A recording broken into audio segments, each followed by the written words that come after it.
Hello, Andrew. Hey, Jeff. So you are one of the writers for Gary's Appendix. That would appear to be the case, yes. It would be. Yeah, it's kind of funny because I put out a desperate call. By desperate call, I do really mean desperate call for writers. And I remember you texted me like, "Hey, I don't know you, you don't know me, but you texted like, hey, I got an idea.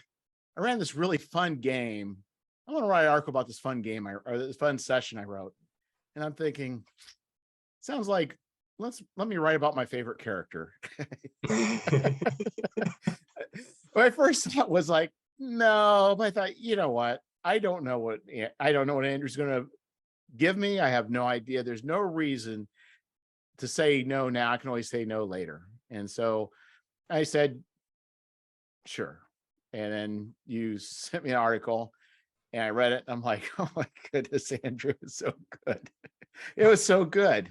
It was so good. You took that original idea and did a little bit of twisting and turning and adjusting on your own. I never gave any input, and you produced a really good, solid article.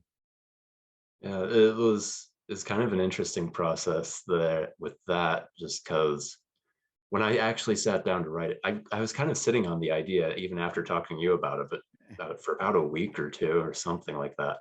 But the deadline's coming up. I should probably write something, I guess. So I sat down and started writing and thought, I'm going to start after the little anecdotal bit about the session and then see how that goes. And maybe I can plug that in later or not. I don't know. But my minor in college was in English. And one of the classes was a writing class. And the teacher was always like, it's all about your audience. I'm like, okay, it's all about my audience. And she'll laugh to hear me say that, because she said that those words will haunt me one day. But yeah, it was the guidance on just kind of like the think more like first edition DMG type stuff, and just thinking about that made me realize, I probably could just start at this point and go through just the actual takeaway of this and the details there. Yeah, because I thought what was interesting to me was twofold, and this is to me in a lot of ways, not that I'm a BX expert by any stretch of the imagination, but you provided a set of tools that using random tables to generate an action-filled adventure. But it also, you kept it simple enough that it's like real easy to modify and real easy for a person to do on their own. So it's also didactic in nature. So it really wasn't just you go through some of these things, it's very complex formulas for this and that, but it's like, hey, you can just pull it out and run it. Or you say, I understand now, and I can make my own little sandbox generator. Yeah. It's really fun making stuff like that. I find it tends to be my default process a lot of the time.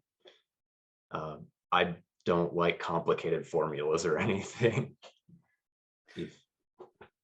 Well, and I think the thing is, when we're dealing with, if we're doing a video game, then probably modeling reality makes a little more sense. Oh yeah, definitely. But the last thing I really need to do is, I look at some of these, I think it was Frog God. Was it Frog God? I bought a bunch of, there were a bunch of environmental books. They're PDFs. So it's like, Savannah, woodlands. It's like very in like complex weather charts and I mean, it's like a lot of great information, but really at the table, I really don't want to be rolling on a whole bunch of different things. Just show me a couple tables, roll a couple things, and something fun should be happening. Not, oh yeah, it's a sunny day, no wind. Okay, I spent 5 minutes to come up with that.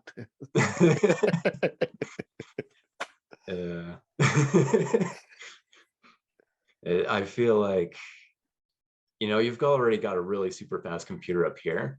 So trying to replace that with something formulaic at the table, I feel, is maybe redundant in a fairly inefficient way.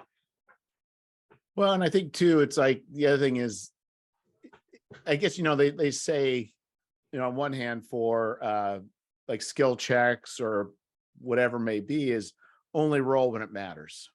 Right. Yeah. But I think the converse, it's like when we roll, it should, as a GM, it should matter. Like to get roll for something and get something it's not helpful or interesting, that does us no good either. True. Yeah. It's like, I feel actually one idea where all those charts and formulae might be useful is just during prep before you actually get to the table. It might be a good idea generator for that. oh yeah, I mean, definitely, you want to be throwing in, the tilting floors or the whatever it may be. You're right. You do need to go ahead of time.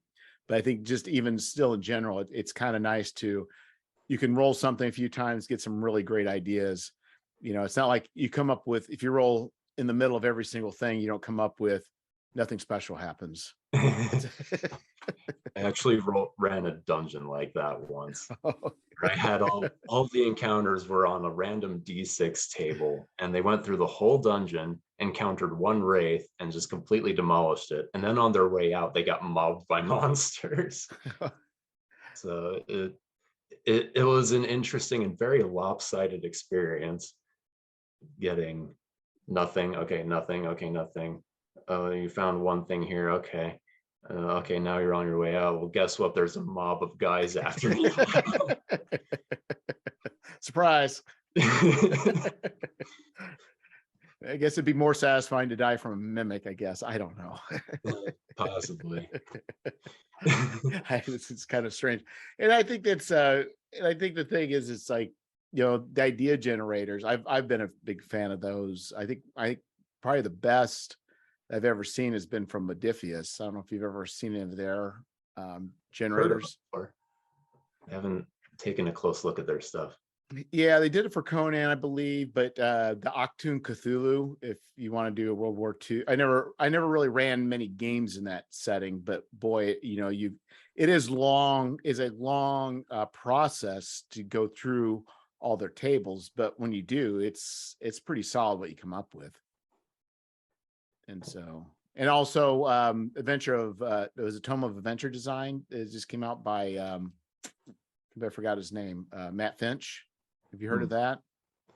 Can't say I have. I'll have to look it up. Yeah, he just kickstarted more recently, and it's a book of random ideas. So and random this and random that. So it's kind of neat. So you say this is kind of your mode. So do you do much writing for RPG products or material? Not really. No. Aside from writing just stuff that I'm in the middle of designing right now, I don't do a lot of RPG writing. I'd like to do more of it, probably. It's a fun direction to take my career, I think. Oh, yeah. So what is your career, by the way? What do you do now? I'm a freelance content writer.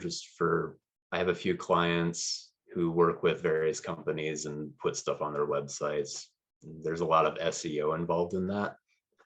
So they'll give me topics that they want me to work certain keywords into, and they want this many words and yada, yada, yada.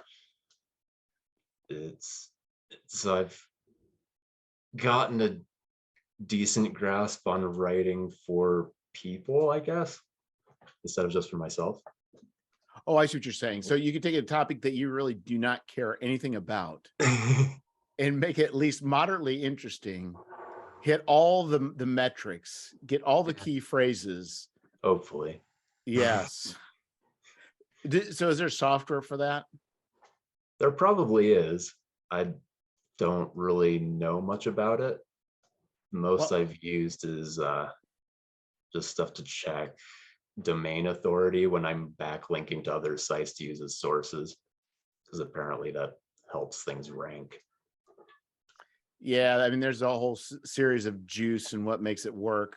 I know for where I work for Caterpillar, and there's people that write technical manuals and various odds and ends, but they have software that constrains them. Interesting. Yeah, Yeah, so most days. they have a little bit of liberty, but it definitely will constrain the writing to a certain path, so it's all consistent. Yeah. I I've been fortunate to have people to work with who, for the most part, you can definitely tell when it's not the case, and it definitely affects the end results. But who are, I just open up a Word document and write and make sure I hit certain points and make sure it's in line with the client and their audience. There it is again, right for your Yeah, audience. exactly. So, and not, you don't have to give anything specific, but like, so like what kind of things are you writing, or what are the clients like? Is this for like a large company that sells like like healthcare products, or I mean, what is the sort of thing that you're writing? It's a wide range of stuff. There's I did have a law firm I was writing for a bit. That was interesting. There's doctors, healthcare stuff. Um, So what part do they interface of? Let's say I'm a doctor. yeah. But why would I? So what would I come to you that would need a human interface, an interface to humanity? Like what's you're providing that interface between the doctor and the greater population. What are they trying to communicate? Partly it's just trying to communicate that, hey, I'm a knowledgeable person who can answer your questions or who's capable of helping you. That sort of thing. There's also a lot of SEO, making sure Google recognizes that, hey, this is valuable stuff that could answer people's questions. So you're not like writing necessary articles. You're just kind of writing places where people would enter into their site or search. Like I'm looking for a new dentist, and it would say, you know, Tim Young and Associates. You know, we whatever. That's the type of stuff you write then. To a degree, there also are articles, so blog posts that companies will put on their website, uh, usually geared to try to answer some question or other. So probably one of the more interesting topics was, what do I do if I find marijuana in my car? there was a Okay, there was a so wait a for a second. law firm. So I guess, are you married by any chance? And Okay, I could just okay. So just the thing is, you think of the things that people could find like lying around, your Google searches, because I imagine you're doing research. It's like, like, why are you searching the internet? yeah. So the question is, what do you do if what now? If you find if Or what do I do if the police find marijuana in my car? Just stuff like that. so do you give like the best answer to avoid arrest? Or so what is the answer? It's usually probably the best answer to avoid Having marijuana in your car to begin with? unnecessarily implications when you're taken to court over it, or to create the best case scenario for plea bargaining and that sort of thing.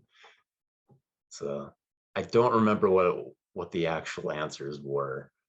I think Part of it, I think yeah, the problem is what you're saying is you need to read the article to plan ahead.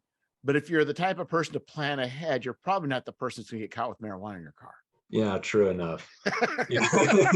That was the topic they gave me, though, so we'll but see I how well it does. but I'm interested. Like like what is the thing? Do you deny it? Do you go through the same thing? Oh, it must be my brothers. I mean, it's like I think part of it is kind of playing dumb and saying, I'm not sure how that got in there, and just giving as little evidence for prosecution to work with, I guess. So, I think and I'm being also, set yeah, up. not saying anything that would, at the very least, not saying anything that would necessarily make you 100% liable, I guess. Like, boy, I'm glad you didn't catch me last week where I had 3 times the amount, or Yeah, you probably want to avoid something like you that. didn't, but at least you didn't find the LSD.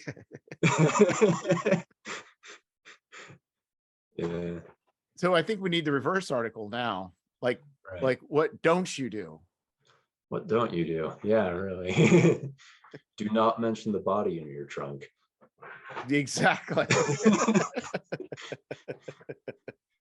That's pretty wild. So that I thought too were, so one of the things that fascinated me, like if you ever played Traveler or any game like Traveler. Can't say I have, no. So I used to think like spaceships, like what's keeping somebody from stealing a spaceship? But what's keeping the person from stealing a spaceship is the same thing that's keeping people from stealing airplanes. So if you want to research stealing airplanes, I have a feeling that could get you. You're going to get the feds are going to be searching for that kind of nonsense. I have an alibi. I'm a writer. How do I bypass a transponder? How do I, change a transponder? How do I, it's like, and those types of things. How do I steal a Boeing 747? How do I fly a Boeing 747? I've never flown with. Like all these things I'd like to know. They're just out there, but I just figure that the risk is not worth the reward. Yeah. Yeah, that's probably the case, I would imagine. Just access to that information first off, and then actually executing it. Unless if you're really sure the payoff is going to be worth it, or if you're desperate. Yeah, I think it's been a while, but Steve Jackson Games back in the day did a cyberpunk book. This was like early days, and they got raided by the FBI, who thought they were actually. Oh no, it was serious. Oh wow. Oh no, they stole they took hard drives, they stole computers, they took their files, everything. They raided their offices, and it took a long time to get stuff back. It's just a game, guys. It's just a game. It reminds me, apparently in prisons they don't let inmates play D&D because they think they might be using it to plan an escape. Yeah, I think the problem is people probably been successfully escaping long before D&D's ever been out. Yeah. True enough. But people don't realize, I think there must be weaknesses in their system if that's your concern. If if Gary Gygax can be used as a means of escaping a federal prison.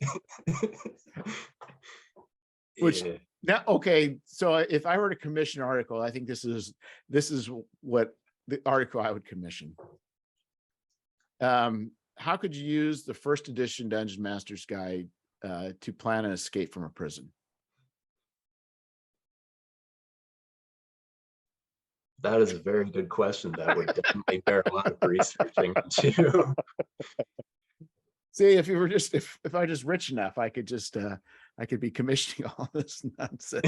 I might just write it anyway. Yeah, and it's kind of funny because I was go ahead. Oh, it's fascinating. It's so esoteric.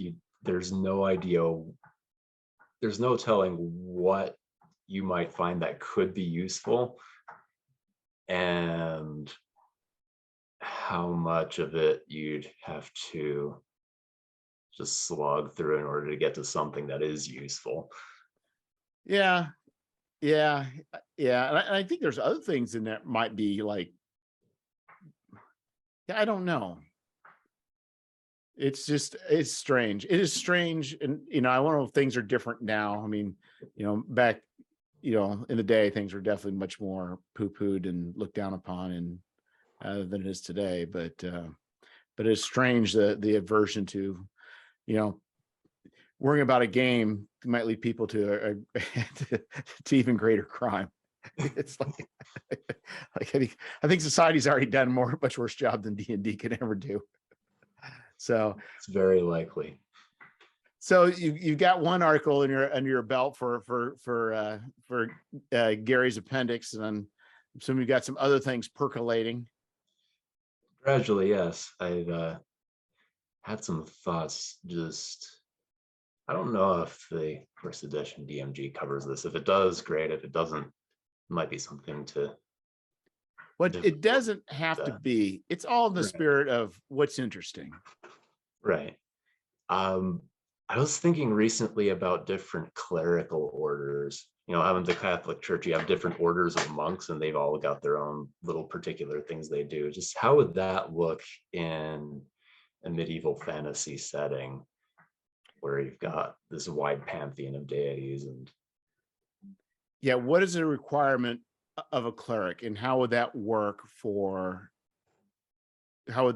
right, like say an adventuring party? So you're right, and you have different levels, and then you have like full-blown clerics, and then you have like the who are the ones that gave safe travel to the Holy Land?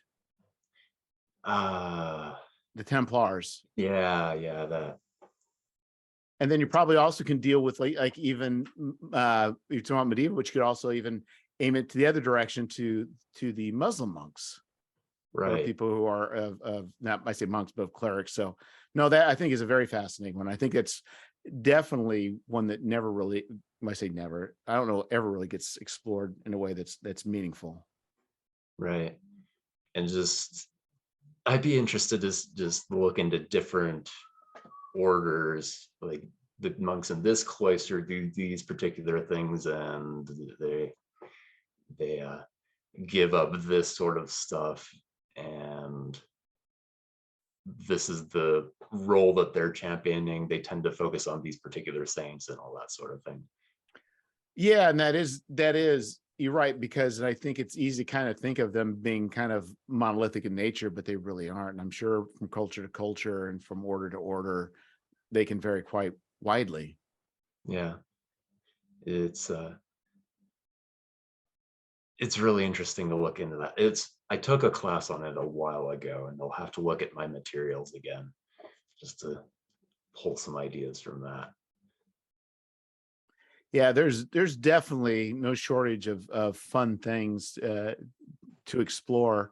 And it's and I'm surprised. It's kind of interesting going through the DMG, just the sort of things Gary would pick and the sort of things he would focus on, and some of the things he'd put a tremendous amount of focus on. Yeah, I haven't explored it in depth myself. I did start looking through it recently, and it's really fun watching how he jumps from, okay, this is how poisons work, and to this is how many hit points a paladin's mount has. To this is how an assassin would go about doing their job, sort of thing. Yeah, if you could imagine, it's in the 70s, it really, if you can imagine a pre-internet world, and what that kind of book would be like. I mean, it's kind of like having the best parts of an encyclopedia just all jumbled up into this one book. Yeah, it's one item I like to include in the games I run is an almanac. So in medieval times, you'd have just these books full of random information. So on one page, you could have, this is how you grow turnips and stuff like that. And then the next page is a recipe for a love potion. And the next is diagrams of different sword fighting techniques, just all compiled in this one book.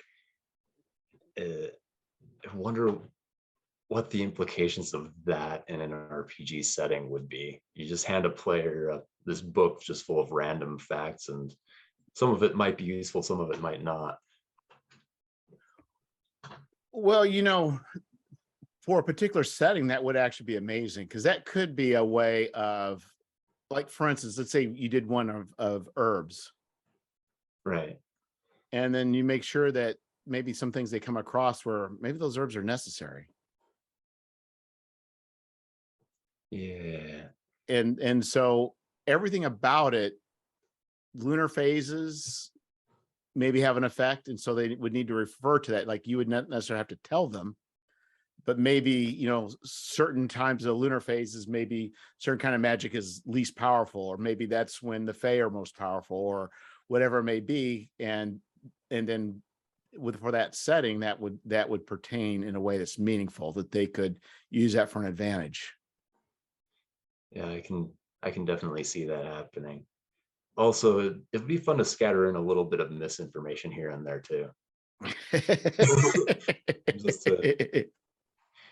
Some of it might be a bit obvious to players, I guess.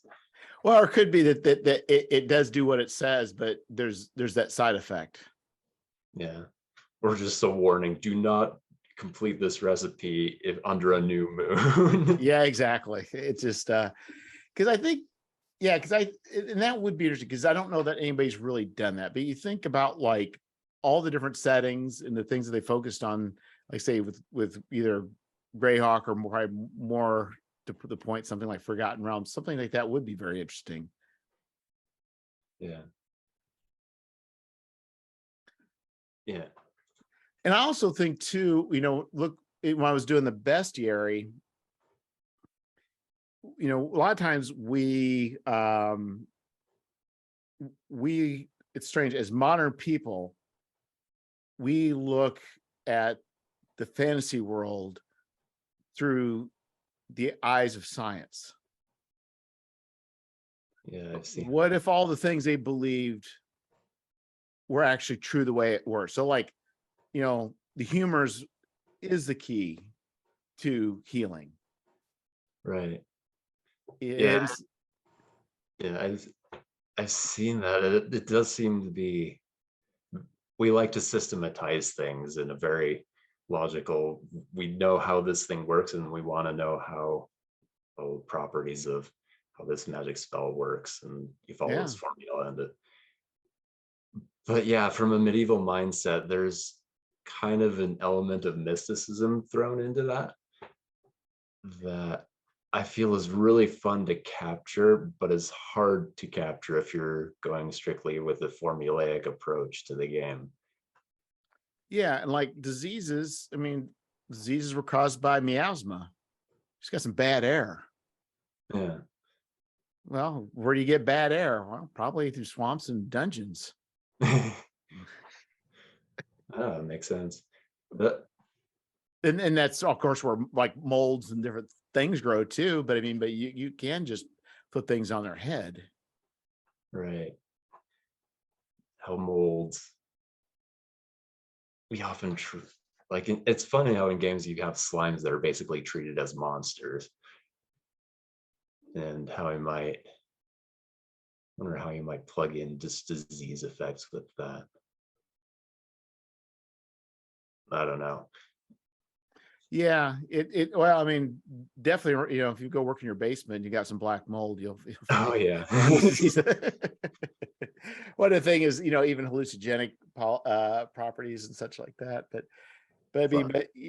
if there's a game called RuneQuest where the world is mystical. So the sun is a god that goes across the sky, and you still get diseases, but it is from bad air. It just coincides that it's kind of the flip side of things. Like the things we attribute to causing diseases are actually caused by other things, like the bad air. Right. But You of got course, some bad spirits there. where there's bad air, there's also normally you can say, well, that's bacteria and things like that, but that doesn't exist. But yeah, I would say for an almanac, I think it would be, or what you could even do is, instead of just doing for a particular region, just do an almanac, and that would just be a way for having GMs think about the world differently and just be inspirational. Yeah. Instead of approaching magic this way, you approach it, or instead of like with the example of disease, instead of approaching it, yeah, giving recipes and on how to avoid bad air and what do you do if you're exposed to it, and what kind of ritual you go through, and if someone develops a cough. Yeah, there's some people. There's one guy, and I forgot his name, Jesse, his last name, but he did other magics where he went through real world magics, and it's kind of interesting, and how people use them, how they applied them, and ways of circumventing it. If you're, people doing bad stuff, and kind of went through different traditions, but some of it's just like appellations, their view. And he kind of also worked a little bit on how you can incorporate it, but that's another fun way of taking magic away from just strictly magic users, but even within common people being able to do certain things. Right. Attaching a bit of superstition to it, I guess, is, and then treating that superstition as if it's something to actually be believed within the world, the game world setting. Yeah, and also not to downplay people's real religion, but like Right. I have a friend, the guy I know, they are Catholic, which I didn't realize they would take a if they wanted to sell a house, they would bury some statue of some saint, oh, like upside down the ground or something. But the thing is you could put stuff in there where that is real, and maybe that gives you a modifier. If you do this, then you gain this. Yeah. So if you're trying to sell something and you have the medallion of such and such, and you do a certain thing, you get a +1 modifier. Yeah. If you wish to avoid the gaze of the Gorgon, you must do this and bury the petrified statue head first in the ground. Yeah, well, it's what's interesting is for the bestiary, because I looked in a lot of the traditional stuff, but and I didn't do deep research, so nothing there. But the basilisk, the natural enemy to the basilisk is the weasel. That's and fun. and you could sometimes kill basilisk with weasel urine.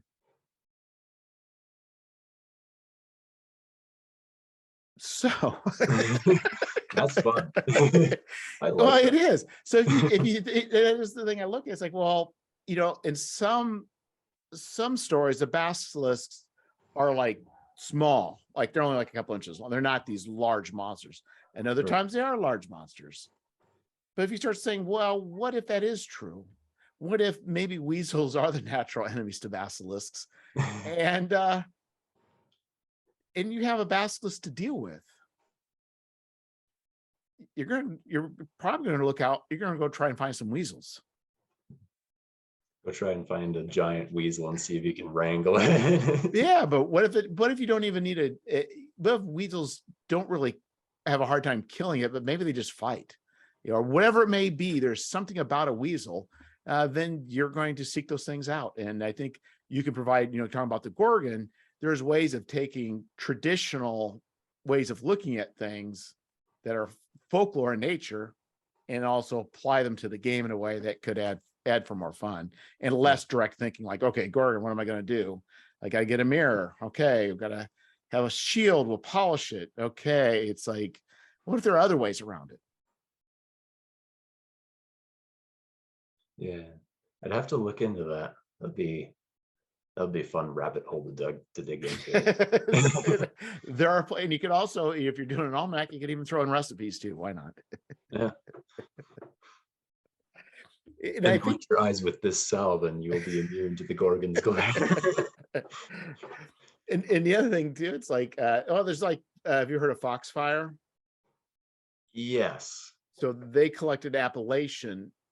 Somebody was afraid that all these traditions were going to die out, so they started collecting those. So that may be a zine to be made there, Andrew. Yeah. You could do your own almanac series. Those are ideas. I've been kind of in the vein of taking real world traditions and adapting them to RPGs. I've kind of been working on my own RPG system on this Oh, end. really? And I wanted the magic in this game to feel like it was magical instead of the scientific process that wizards do, and they learn it in universities and all that. Right. And so it was a really interesting dive into just different traditions, and I kept it really general for the most part. But there are you can see little bits of like voodoo in here and there, and there's also some like Christian traditions thrown in there as well, just with clerical type stuff. And it was a really fun exercise, and it makes you approach, for me, I had to approach it in a very different way from traditional RPGs, I think. So in folklore, for instance, you'll see these mystical figures who, for instance, can talk to animals. And they don't have to do any kind of ritual before they talk to them. They can just talk to animals just because that's part of who they are as a being, I guess. I wanted to replicate that kind of vibe with it. So one who has Fey ancestry, for instance, would be able to talk to animals or the wind or stones or whatever, and might So get other weird powers because of that. so let's say you can talk to animals, or let's say you can talk to objects or the elements. Is there, how do you work, like what they know and what they communicate in personality? Is that part of the system too? Not enormously. I haven't included a lot of detail on that, aside from just a little snippet of guidance, just however the DM wants to interpret how a rock would respond to questions, or how the wind would would act around people, or what kind of information they might have. Like, I imagine the wind would be carrying rumors from faraway lands and maybe be a bit too playful to be useful all the time, whereas a stone might be more stubborn but willing to share wisdom if you're willing to listen. Right. Yeah, I think that's an interesting take. So what did you, so this, was the whole system centered around magic, or was the magic system a bolt-on for something else? It was kind of a yes and kind of both, almost. It's kind of a conglomerate of a lot of ideas I've been stewing over for a while. So the magic kind of impacts stuff to a degree. It's almost treated as a skill, so or kind of a proficiency sort of thing. Yeah. So this character is proficient with, for instance, necromancy. It's just a thing that it's a skill that they can have, and they apply those bonuses when they're doing anything involving the dead, even if it's mundane or normally mundane. So being able to identify the cause of death or to sense the presence of otherworldly beings would be something that would be under their purview. So you Or don't, so you probably don't necessarily like lay out every single thing they can do, but kind of give guidelines, and then the GM kind of determines from that point. for the most part, there's abilities you can take that are kind of added onto it. For one of them involves seers, like one set of magic involved, like what can seers do? They can see hidden objects, but there's also some stuff where they're able to perceive reality in such a way that they can kind of traverse it in abnormal ways. So you can grab abilities that kind of build on that. For instance, there's one that my players always use. I've been running this with people for a while, where you can, instead of taking your movement, you can move instantly to a point you can see. If it's too far, it exhausts you. But people have been, it's all kind of grounded in you see reality differently and you can traverse it differently than other people can. Well, that's fun. There's little things like that. So you're really taking a big step away from, let's say, definitely the Vancian and the D&D. And I've been listening to, have you ever played Mage Ascension? It sounds familiar. So it's a World of Dark. I've never played it, but it's everybody's a mage, so it's not like, apparently World of Darkness, they don't believe in a balanced party. So you either play a game where everybody's a vampire, or you play games where everybody's a werewolf, or you play games where everybody are mages. But you know, it's I think it's a little more free form, where they don't, from what I understand, that you don't have a list of spells. You kind of have certain purviews that you have access to, and those are the things that you can do. And so movement might be one, but how you define it and how it works is, can be tailored to that person, whatever flavor they want it to be, without, being defined strictly. And so It sounds kind of like the summer type thing where, so do you use this for like standard type fantasy adventures? Or are you doing something different with this? It's straight up medieval fantasy, just because it's what I enjoy.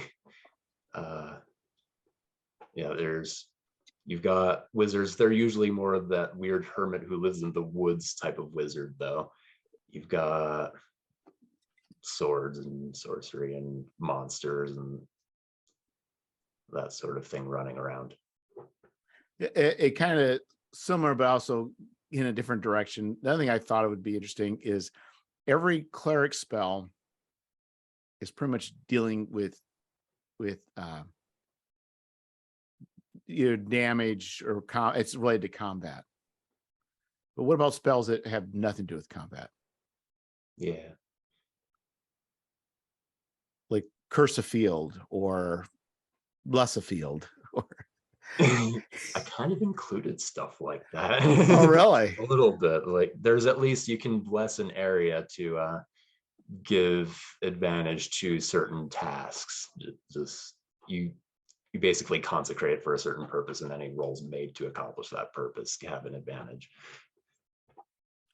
So what kind of dice system are you using for this? It's a D20 system. Okay. Yeah. So it's not anything super innovative in that direction. I have kind of a weird system for weapons and armor that I've been messing around with a lot, where armor's sort of damage reduction to an extent.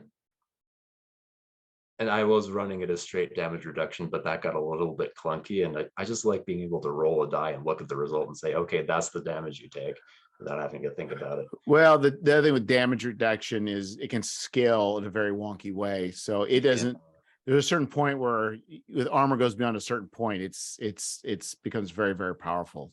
Yeah, I've definitely seen that.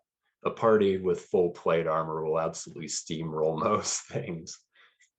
Unless you're deliberately trying to defeat armor with it.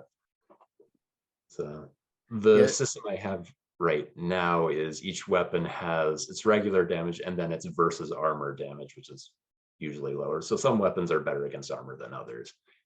And then armor might be immune to certain types of damage, but you can bypass it narratively. Have you ever looked at Middle-earth Role-Playing or any of the arms law books from back in the day?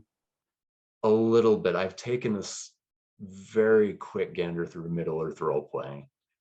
So the premise is the higher your armor class, the more often you're hit, but the less damage you take. Right. And conversely, the less armor you have, the harder you are to hit, more damage you take, and also you more likely to get critical. So you're kind of balancing that whole thing out. Yeah, that makes sense. Well, it's way too complicated. Well, yeah. I say too complicated. I don't want to put judgment, but it takes a lot of time to run combat. But right. But the premise is great. The overall concept is like if you were to streamline it in some way, make it so that it functions the way it's intended while still being really streamlined, and you don't have to think too hard about it. Yeah, I think there will one day be either a virtual reality or a computer solution to these issues. I think right now getting role-playing games virtually or even at the tabletop face-to-face is not quite there. But boy, I think one day these because right now it seems like we're simplifying things to make them fast at the table. And we're doing that so because we're humans, but you know what, if it's all formulas being done at the speed of light, it doesn't really matter. You know, you don't have to worry about figuring out a D6 system that people can grasp. It's just like it's all done behind the hood. Yeah, I feel like video games kind of take it that direction to a degree. Oh yeah. A lot of some of the so I basically got my start in tabletop gaming making my own stuff. So my earlier stuff was definitely influenced by mechanics from games, and I guess going the you say opposite from direction, games, you mean from video games? Yeah, from video games. For instance, in Elder Scrolls games, you get better at stuff by doing it more. So I tried to apply something like that in the game. Well, that's pretty much taken from Chaosium. So if you look at Call of Cthulhu, it's been pronounced, and if you look at basic role playing, it's the same. So what you do is during the adventure you roll, and you succeed, you check the skill, and then at the end of the session or game or whatever, then you roll again. If you fail the roll on the ones you exceeded before, then you get percentage increase in those. Interesting. Yeah, I think I've seen something similar to that before, where at the end of a session you'll try to roll. I think is you roll over your skill, and if you manage that, then it goes up by a little bit. Yes. Their skills or ability scores. One of those two. Yeah, and I think the downside is, I think logically where it fails is, is that the skills that you are terrible at, you tend to not succeed during the game. You're less likely to use them, and Right. therefore you never get a chance, or if you almost never then get that opportunity, because you have to succeed first with that before you can roll later to actually improve. And so that's the bad part. I mean, it does limit your skills to get higher.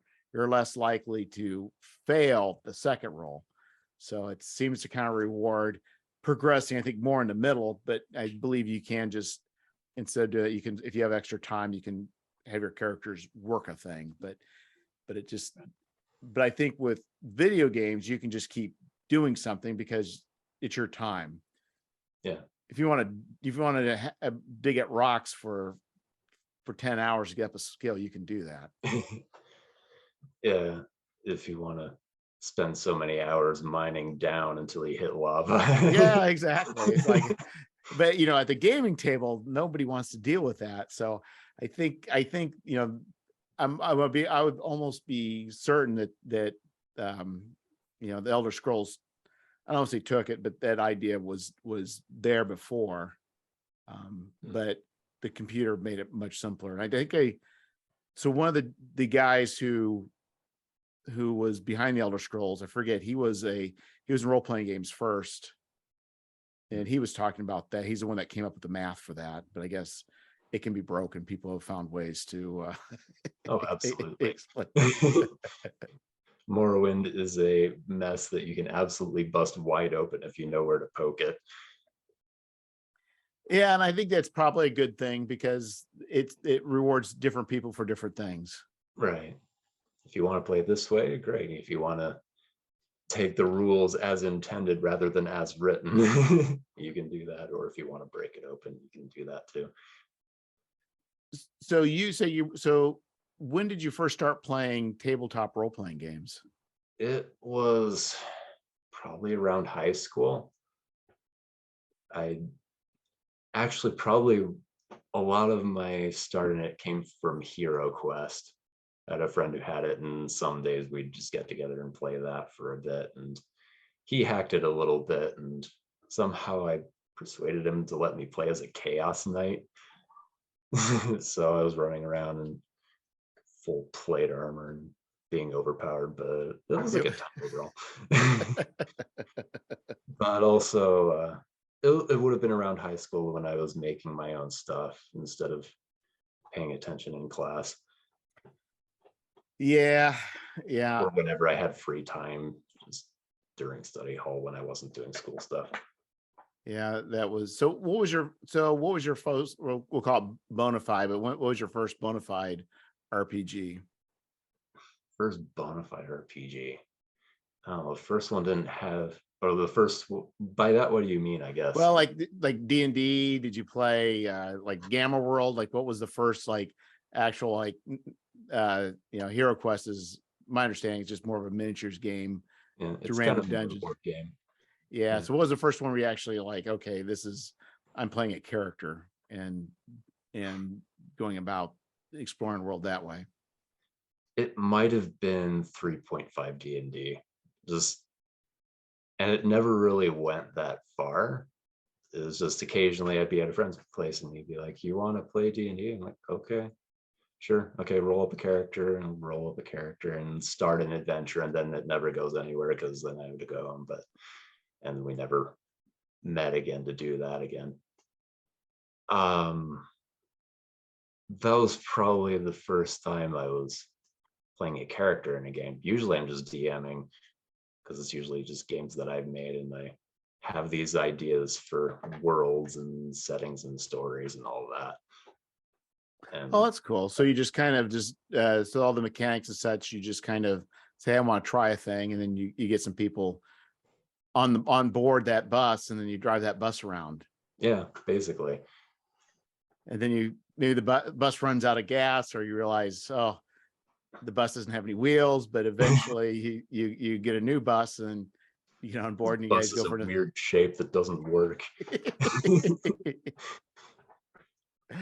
Yeah, I Yeah. think there's always that's been a popularity. What's interesting is that you kind of came out that way. When growing up during my time, there really was not much. Getting answers to questions was very difficult because there was no internet, and if you wanted to ask a question about D&D, you'd maybe send a letter to Dragon Magazine, and maybe it'd get published one day, or maybe it wouldn't.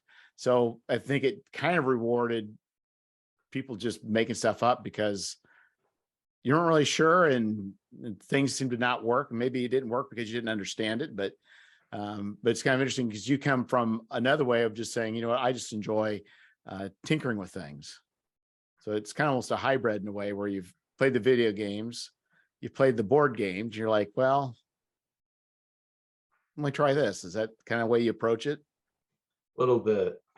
Yeah, I also tend to be the sort of person where if I lack something, I'll just make it myself instead of buying something.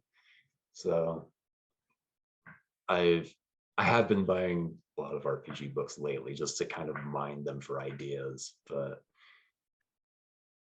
yeah, basically that if I have an idea for a game, I kind of want to see how it'll work, and if it'll work or not, how it would play at a table, and what I can do with it. Lately, it's been more, how can I make these game mechanics support a certain vibe in the game? Like, do I want it to focus on this? Do I want it to focus on strictly combat? Do I want something kind of a Diablo style, run through a dungeon and slaughter tons of monsters in quick succession? And how could we get game mechanics to support that in an efficient and fun way? Yeah, I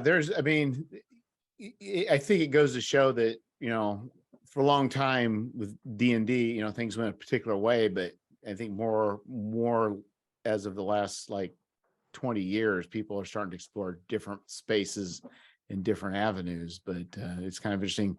You're not coming at from hybridizing other works. You're just kind of trying to hack away something that you conceive in your head to see how it works in reality. Yeah, and sometimes I'll look at other source material to see how they do it, and I might adopt ideas from that, or I might not.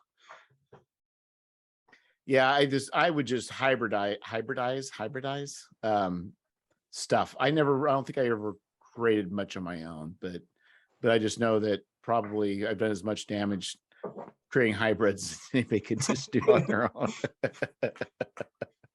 I mean, it could be argued that what I'm doing is just hybridizing on a different level, just because if you believe the concept that there's no such thing as a new idea, we're all just kind of remixing stuff that somebody's thought of before. Oh, that is true.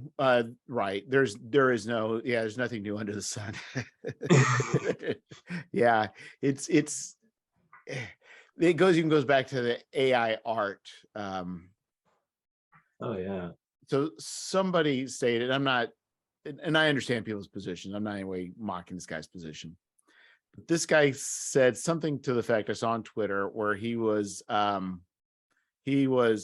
boycotting all AI art because it was taking work.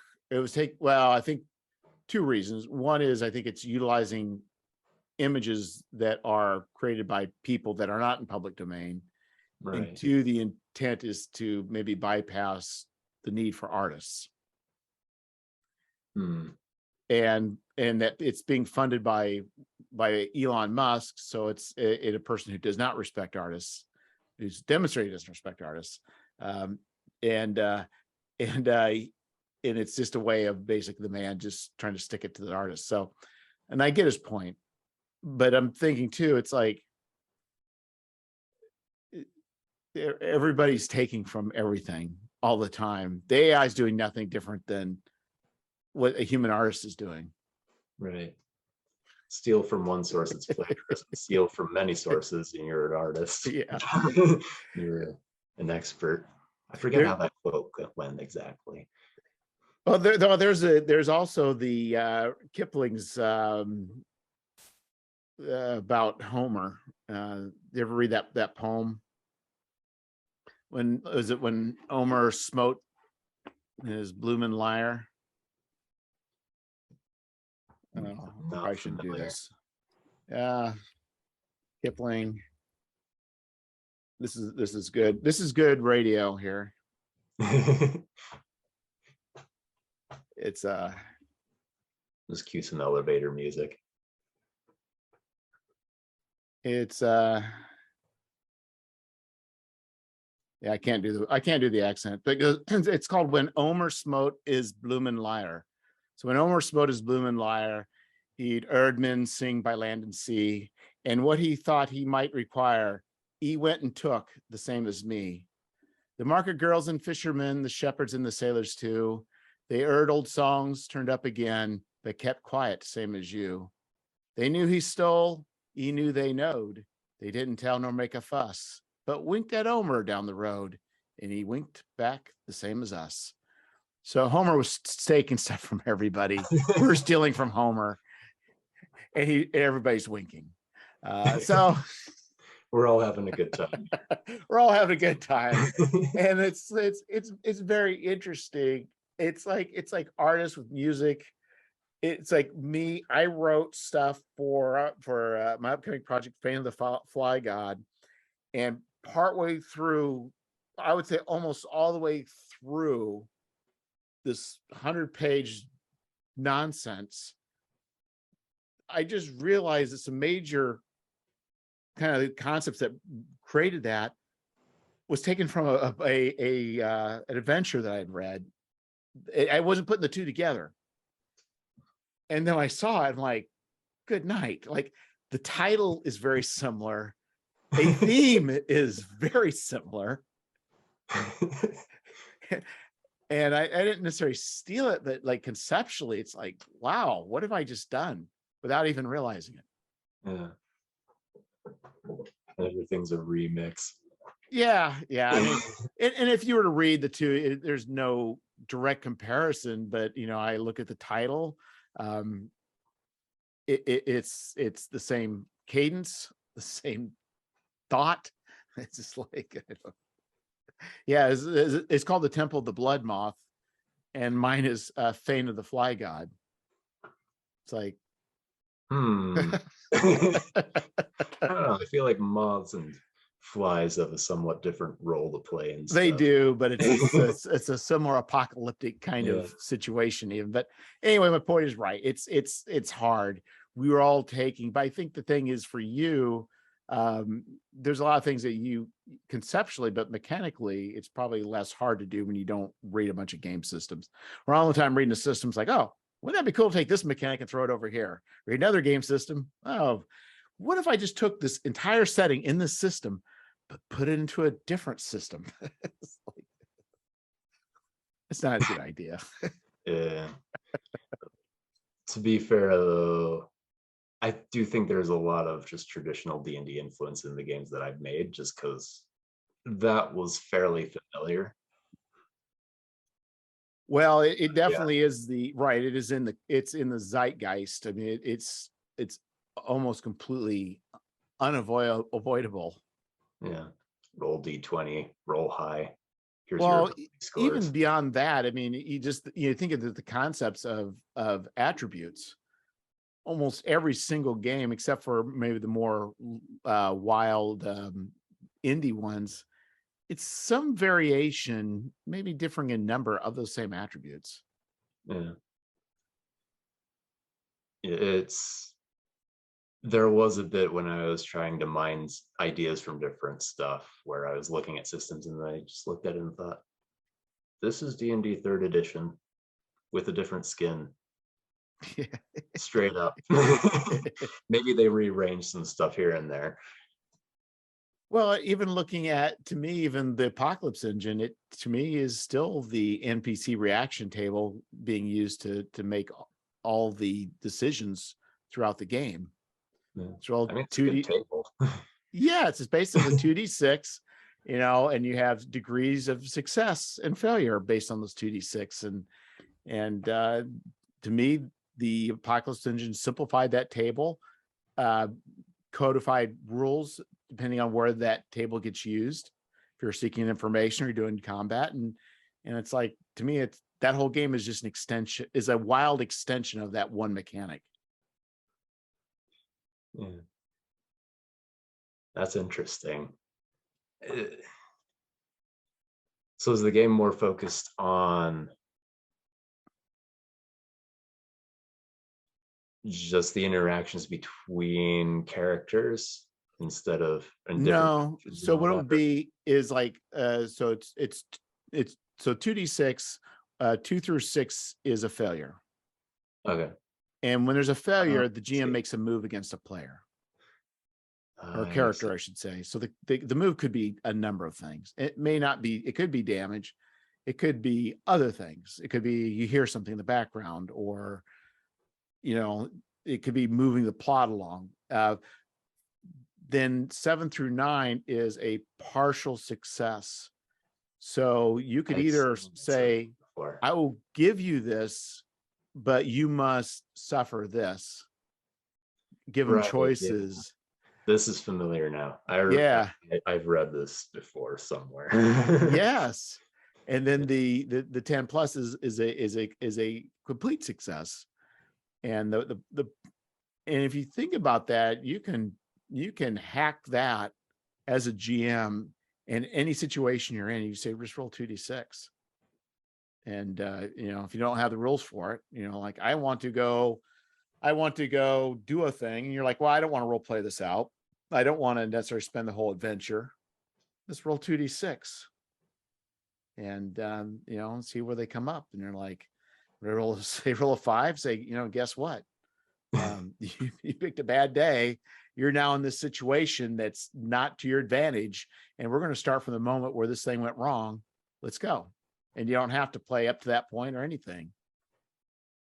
It's a good starting point. I could see that being a fun way to start a campaign or even a session where instead of saying, okay, this is where you're starting, this is what you're doing, you just randomly, this is the area, what do you want to do? I want to do this, and then just you roll that and you start the campaign from that point. Just throw someone into a frying pan. Yeah. And it's in the different moves. So every game has what they call moves, and those are the activities that you're doing. So, you know, fighting may be a certain kind of move, but gathering information is a different move. Still uses the same 2d6 modified by an attribute, but that one, the fails, the 7 through 9 might just be, if you're trying to gather information, you get a certain number of questions. So maybe you get to ask 1 question, maybe a 10, you get to ask 3 questions, and the GM has to answer them truthfully. Right. That's interesting. I'm just starting to think, how would I make this into a game now? Yeah. It's kind of been made into a game though. Well, the mechanics have been used for everything from a post-apocalyptic, very gritty, harsh, ugly game to teenage angsty superheroes, where you're actually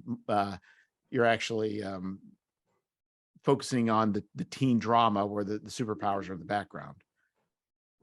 So it can play that whole gambit.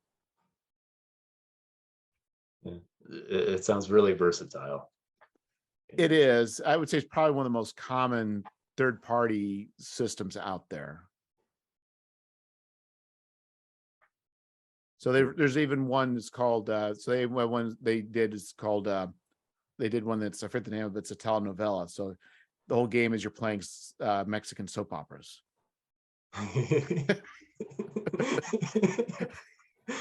That would be a blast. Yeah, so I think that's the the gist of that engine. But I think in some ways, as fun as those systems are, they probably don't hold up for most people for long-term play. I wonder why that is. I have different theories. I think sometimes it seems like the simpler systems, people have less investment in the characters. And the higher the granularity and the complexity of character creation, generally people have more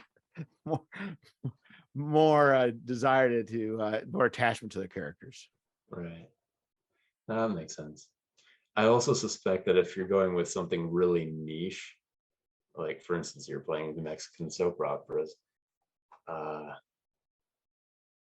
yeah, I don't know how invested I would get in that personally. It'd be fun for a little bit. Your investment's not in the characters in the story. So your Yeah. investment is like, okay, I don't know where this is going, but I want this to explode in a crazy way at the end. And so you're going to drive that car like you stole it. You know, that's the way it's going to be. Right. And I think those types of stories, right. So I think those stories, the fun is the exploration of where the story will go, where I think probably, probably more with the D&D style, it's the fun is your character's journey. Right. That might be why. Might be a reason why. Well, I'm not sure if it's necessarily the case. A lot of people claim that modern D&D tends more toward player character durability, where you might drop in combat, but that's rarely going to be the end necessarily. Right, because there's so many ways that if a D&D character 5th edition drops below 0, that he can either be revived, through the saving throws, or somebody can cast a spell. I can't remember which spell it is. It's not resurrection, but it's like a much Healing lower level. Huh? Healing word, I think. Yeah, it's just like heard that one thrown around. Yeah, and I find that interesting because I think what it does is you think about the narrative that it creates there that's generated from that, where the fighter's up front, he's like, it's okay if you drop down to 0, I'll just do healing word and you'll come back up, and I can do that 3 times. Like, okay. But you think if you were to actually have fiction, driving a fiction, you'd be like looking at it from the other side, like I'm reading a novel, it's like, what's this guy doing? He passed out, but his friend was there with the magical words, and he got back up again. Yeah, and it's like 6 times.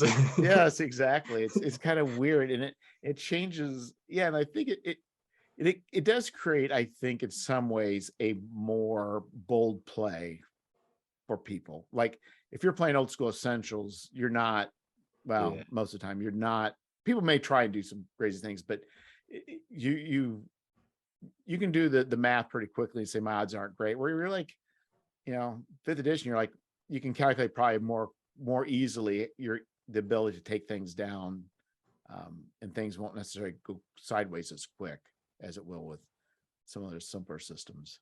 Yeah, I've been wanting to run a game of OSC at some point. There's a lot of stuff I want to,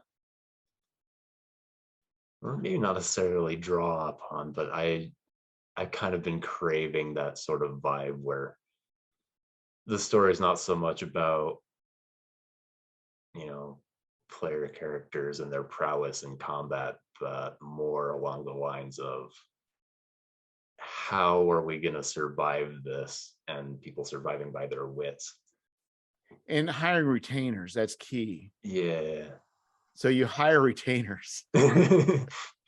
So the magic user has 1 hit point. Yeah. He's going to hire some people, and that's one of the secrets to success. You're right, because you can't just approach things in a direct way, and and have any chance of survival. But yeah, and I think it really comes down to what people want. I mean, it's Right.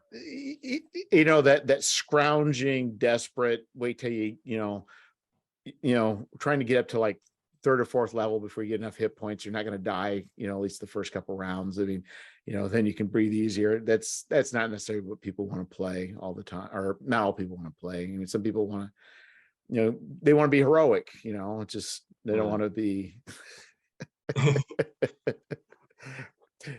it's just, it's interesting, what the mechanics do to drive play, so the rules were when we were playing back in the day, advanced D&D, a magic user, you had to kill the monster to get the hit points the way we played it. We weren't splitting it. So whoever killed it got the experience points. And so, but you had a magic user that's terrible in the early levels. They stink. You had to get them to about, like what, fifth level, then all of a sudden they're awesome. So the idea is you have to kind of nurse them along. So you get a monster about dead, then they could throw their dart, kill it, and get some XP. But you look at the narrative of that story, it makes less sense than the 5e. Yeah. Like, okay, this thing's almost dead. You go and get your What is this, Pokemon? Yeah, exactly. It's just so that's why I can't get too upset with the kids these days, and they don't know how to play it right, because none of it makes sense. There's all the games we play that to some degree is just nonsense. I mean, we just have to learn to accept it. Right. it's like Yeah, I've definitely, and all my efforts to try to forestall that kind of nonsense, I've definitely still seen it at my own table. Yeah, and I think it depends on what people want. I mean, and that's why I remember back when 5th edition first was coming out, and somebody was an old school podcast, and they were talking about power fantasies, and I was just thinking, dude, if you're playing against the giants and you've got an 8th level fighter and a 10th level mage, and you're fighting giants with a sword, you're engaging in power fantasy. It's like, yeah. I don't understand why you're saying, oh, those people, their power fantasies, while you're engaging in your power fantasy. It's just like, they're just upset that the power fantasy is achieved sooner than they think a person should have it. So I guess, I don't know, because those characters didn't earn that right to have a power fantasy. They had to be at a higher level before they could engage in that. Right. If you do at all. Yes, exactly. And I just thought it's funny. It's funny how we all just could be so upset about things that we're engaged. I'm sure I probably rail my hand at the kids, tell them to get off my lawn too, but I try not to. But I just find this whole thing with games, how people take such passionate sides about things that are just like, it doesn't matter.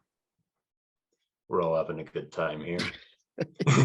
The only way to do it wrong is to not have a good time. Yeah, I had a friend who there's a game I used to it's called BattleTech, but it was automated on the Amiga, and you could design your own maps. Well, I designed these maps in a funnel. The mountain range created a funnel, so he could just destroy mech after mech after mech after mech after mech. It's just like, and I'm glad he had fun, but it's just like, for me, I was thinking, what's the point? But you know what? Just to see if you can. Yeah, it's like, why not? It's just, that's pretty crazy. So what systems have you played outside of the typical D&D franchises and modifications? I'm trying to think. It's mostly been stuff that I've made, to be honest. I don't usually get to be a player in other people's games at all. So what sort of things have you gone outside the typical fantasy for your game design? Not usually, no. I'm a fantasy junkie, and that's pretty much it. I have tossed around ideas for cyberpunk type stuff. Not much, but I've tossed around some ideas. Well, you're not far from urban fantasy. Uh, I'll take that. uh, Yeah, or not. who knows? Who knows? Yeah, so it's very interesting. Well, I guess so how did you find out about Gary's Appendix? I joined the RPG zines group on Facebook, just trying to. Eventually, I want to publish my own stuff at some point. So I thought it'd be good to be in some groups that focus on this and probably get some ideas from people who've been involved with this for a while. Yeah. And then I saw your post and thought, I write stuff and I've got some ideas. So we'll throw an idea at you and see if it sticks. Yeah, that zine group has been a very beneficial and positive community. It's really been such a wonderful thing. Yeah, Tim Short started years ago, and it just kept growing and growing and growing. Just appeared at apparently the right time. It's about that time is when the Zine Quest started up with Kickstarter, so it just everything kind of converged at the right time. So that's cool. It's a very fortunate series of events, I think. Oh yeah, it's amazing how far zines have come, but also, but even people like yourself, there's still plenty of opportunities for new stuff because it seems like there's no limit to the cool new things that people can come up with and do. Yeah, it really does seem like, because I'm used to just the idea there's D&D, oh yeah, and there's this thing called Pathfinder if you feel like being a little bit on the fringe there. Right. But we do seem to be in an explosion of ideas where you have a wide range of possibilities and there's always more to add to it. Yeah, what's interesting is in the zine group there's very little 5e stuff. But the stuff that seems to be popular is either I think Troika was real popular for a while, but it died out.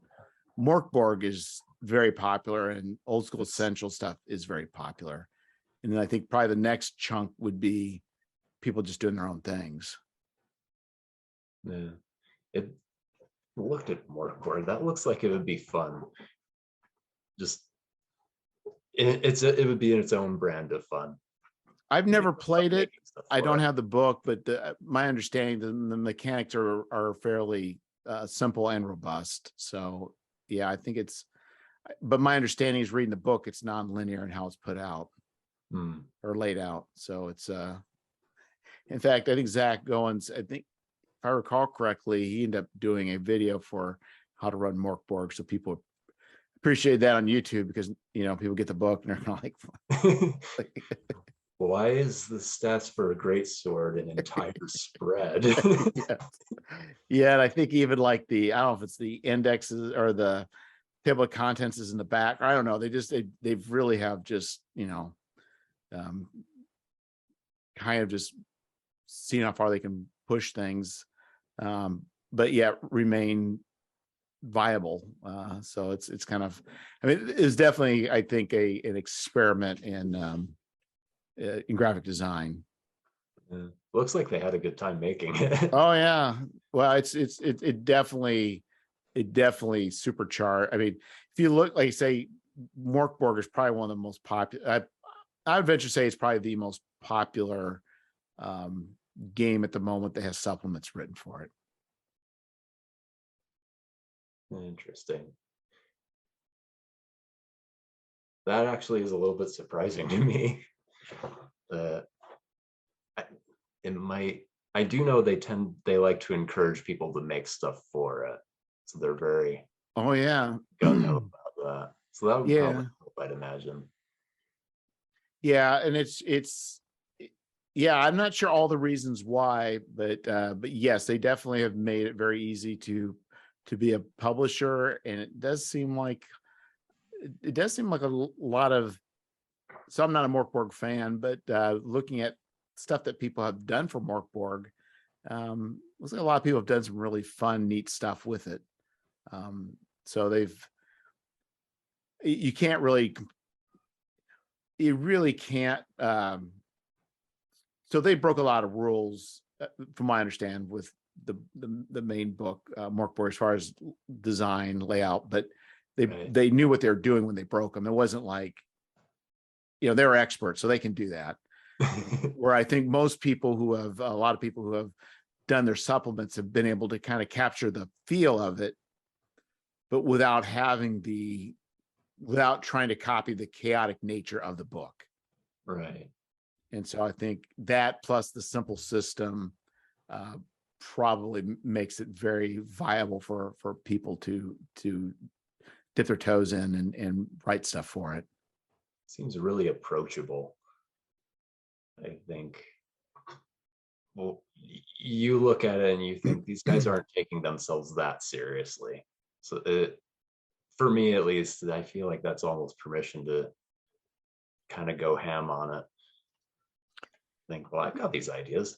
Let's put it together, and you don't have to worry about, well, you do want something that's going to be legible. And I think the other thing is, and again, no expert on this, but I don't think the intent is to run lengthy campaigns. Right. So if you're not running lengthy campaigns, who cares if the things are lopsided and characters get killed early? It doesn't really matter. It's like, where if you were to come up with something with Pathfinder, you're gonna want to make more sure that things are mathematically right and it flows right. Where here it's like, I can focus on the story, I can focus on some things, and a lot of the stuff probably the GM just makes decisions on without having to worry about all the implications. So it definitely it lends itself. The question is, I wonder is how long it's going to continue. Mothership was real popular too for a while, but not as much as Morkborg. It'll be interesting to see where it goes. Yeah, and I think, it's also, I agree, because to me it did a number of things. One from the mechanic side, and the other one's from the aesthetic side. The question is, will it hold up 5 years from now or 10 years from now? Will people look at it and say, wow, that was dated? or will they say, yeah, it's still cool today? You might have subsets of both. Yeah, it's really hard. It's like listen to music from your youth. Like there's songs you really like when you're young and you listen to it now, it's like, that doesn't really hold up. And other stuff you listen to, it's like, well, it's still good. It's hard to say. It's hard to say in the moment when you're kind of in that zeitgeist. It's kind of like mullets. It's just like, no, they're a bad idea. They should never have existed, and we need to stop. That's irrefutable. But everything else, it's like you got to wait. But no, at the time, it's just like, no, we should never have done that. They should never come back. Anyway, well, I think we're hitting the time space continuum, Andrew. Wow, how about that? How about that? Yes.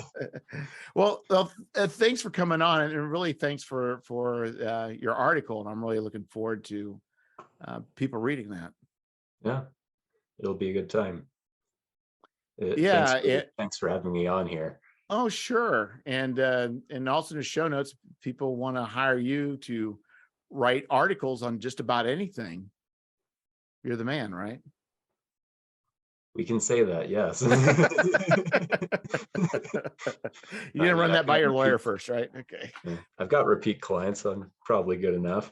Yes, exactly. So if you want to, or I guess the other thing is, I guess in a sense is by paying you to write, you're also paying to research. So if anybody wants to learn something new about, like what they should do if they're in this situation. Yeah, I'll just include a disclaimer. This is not legal advice. I am not a lawyer.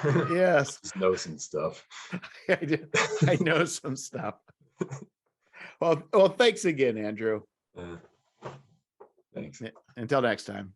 Yeah, we'll see you. That wasn't too bad, was it? No, it was good. Yeah, it was fun to discuss stuff. I'm planning on this dropping not Saturday, but the following Saturday. Okay. Sounds good. Yeah, and I'll I'm trying to think. So are we friends on Facebook? I don't think we are. I know we've been messaging back and forth. Yeah, sometimes it seems like it does it, sometimes it doesn't, but I can let you know. If you want to friend me on Facebook, you're more than welcome to, or if you don't, that's fine too. I try and keep everything positive and happy on Facebook. Yeah, same. After 2020, when it became apparent everyone was spending too much time online. I can't believe how it was bad. Enough bad things was going on, and as upsetting as it was, I broke my couple times my let's just keep things more positive approach, but yeah, I had to do some cleanup on my timeline a little bit. Oh yeah, me too. Because I thought, you know what, my timeline's just gonna be friends I actually like hearing from, painted miniatures, and RPG discussions, and pictures of swords. Yeah, and I think that's kind of where I was at. It's like, and I don't even mind, like, I wouldn't mind, like, I don't mind political stances. Yeah. I don't mind political discussion, but just this crazy stuff all the time, just like, stop. Yeah. Political discussion is fine. Being ugly about it is not. Yeah, and what I've come to realize is that people like to post memes, but they really won't want to really discuss the issues. Yeah. So it's like, I've had people in the past where I disagree with them politically. We discuss stuff. I'm like, oh, now I see where you're coming from. We're all good. Rather than just posting some stupid meme and just nothing but a poke in the eye. But it doesn't matter what even I agree with the side. That whole thing is just like, I don't understand. So yeah. So anyway, so send me your whatever contact or whatever websites or anything you want. If you're on or want to be on listed for Twitter or anything else like that, Instagram. All right. I do have most of my work comes through. I usually handle most of that through email. So I could probably send you that. Okay. I sent you that already. And there might be some contact stuff on my blog. That might be a better way to go about it. I'll have to double check it. I haven't updated that thing in a while. I don't know that anybody reads the show notes, like I mentioned. So I wouldn't worry about a flood of people. All of a sudden you're like, oh my goodness, what's everybody doing on my such and such account? But you never know. Yeah. Maybe they do. Maybe they do. Welcome, just hearing from people out of nowhere, like, hey, could you write this for me? Sure. Yeah, and I think really, yeah. So this, yeah, I think, I can't promise anything in the future, but yeah. I will say that the more you get out there, and the more consistent, if you can be consistent about what you're doing, I think whatever you want to do with it, it'll come eventually. So you just kind of got to figure out what you want to do though, right? Yeah, that's true. I'm right now freelancing is getting a little bit tiresome.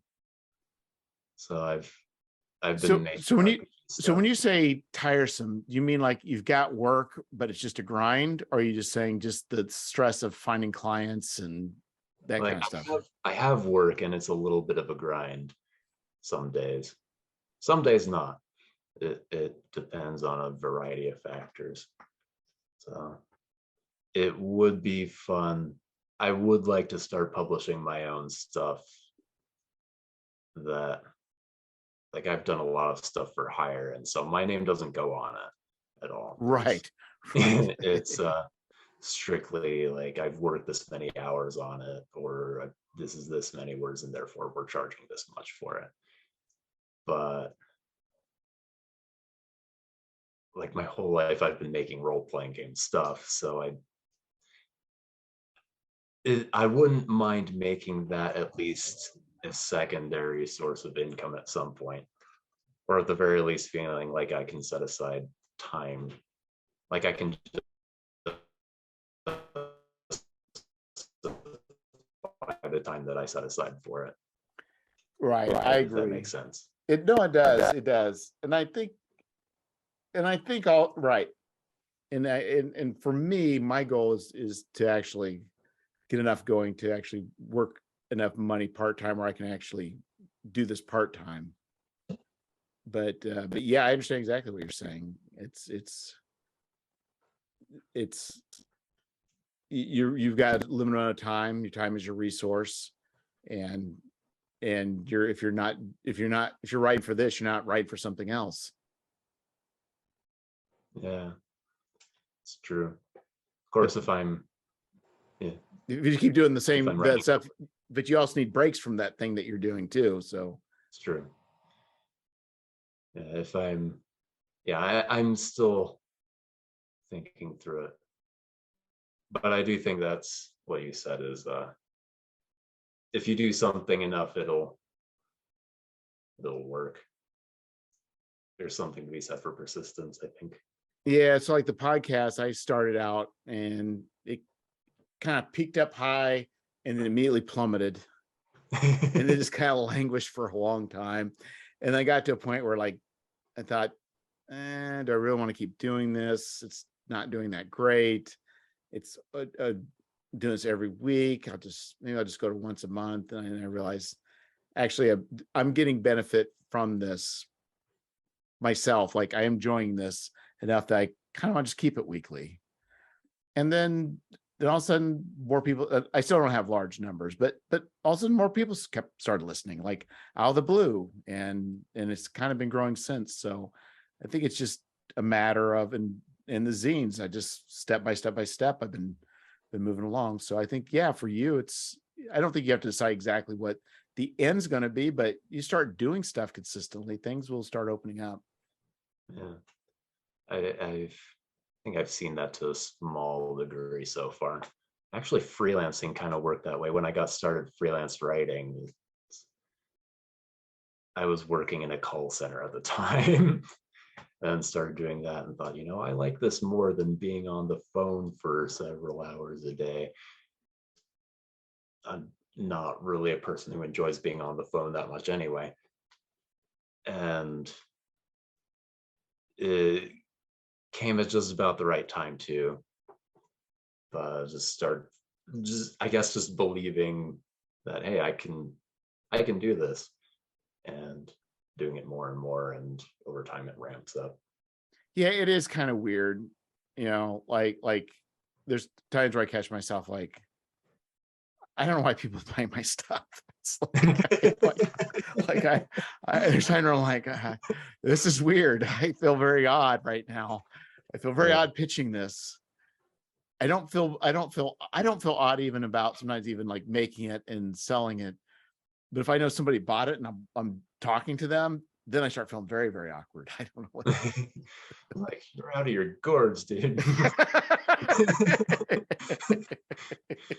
Yeah. So I think it's just, and it may be, who knows, like say, just keep putting yourself out and you see openings. And I would say, even if you just start, if you just want to do a small zine, and just do it regularly, just maybe once, whatever regularly means. It doesn't have to be big. It could just be a small one for just 16 pages or something. This little thing you print out and staple together. Yeah. And, but I will say that the group of people who publish, it's a very welcoming community and very helpful. And it's not like super tight, but it's a pretty tight group of people. As you start talking to more and more people and get involved, I think there's opportunities as you also network with, I'll say peers, but that's not the right word, but I think networking with peers is also. Are you going to Gamehole Con? What? Where do you live? I'm in Idaho. Oh, you're far away. Yeah, there's you may want to think about sometime even just going to some game conventions too and meeting up. So North Texas Con is one where some zine people hang out. It's also Gamehole Con is another one. But you may just want to think sometime about about networking with different people too. But everybody's, like I say, if you look at that zine community, people are just very helpful and they're all good people. Yeah, I've seen that so far. It seems like a really chill group. Yeah, you got a question and you get all sorts of answers too, and people are willing to take the time. And if you just want to direct message anybody, people are really happy to take the time and explain. So, but anyway, yeah, you'll figure it out. You'll get there, Andrew. Yeah, cool. Thanks. Well, you have a good night. You too.